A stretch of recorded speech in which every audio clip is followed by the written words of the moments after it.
This top-tier thief didn't steal anything. Instead, he switched careers and became a detective. Just a few hours ago, a countess brought out gems worth hundreds of millions and entrusted Lupin with finding her husband's murderer. There were 3 suspects in total, though they all seemed highly suspicious. After investigation, each one had a solid alibi. The countess had no choice but to turn to Lupin. She believed that with his IQ of 300, he could surely unmask the killer. So today, she summoned all the suspects to her mansion. And to avoid any unwanted interference, she even installed the most advanced facial recognition system. Now, inside the castle, apart from her and Lupin, only the 3 suspects and 1 maid were present. The countess then gathered everyone in the living room and stated bluntly that she had already obtained decisive evidence. The culprit, she said, had left fingerprints while trying to take the gem from the count's hand. At that very moment, the room was plunged into darkness by a sudden blackout, followed by a gunshot. When power was restored, the countess had been shot. In truth, this had been her real plan all along. She never had any conclusive evidence. Her claim was meant to lure the real culprit into acting again. With her dying breath, the countess once more begged Lupin to find the murderer. Moved by her resolve,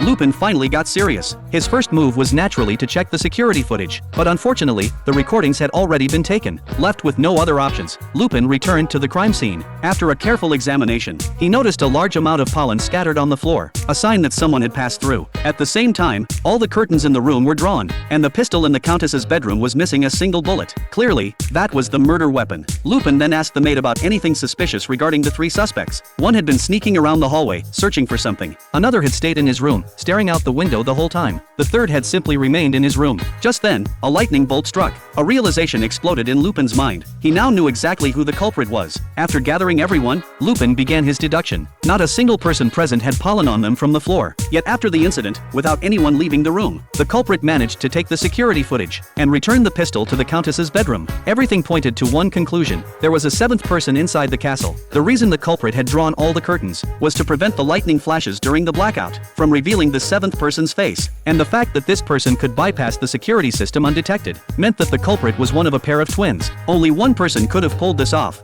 Right, Alan? In your room, you stood in front of the window that opened out onto a balcony, right? What were you doing so close to the window? There's one more thing, too. Your car's tires seemed to struggle a bit when they hit that patch of mud on the way in, right? Just like it would if you had something big and heavy hidden in your trunk. What?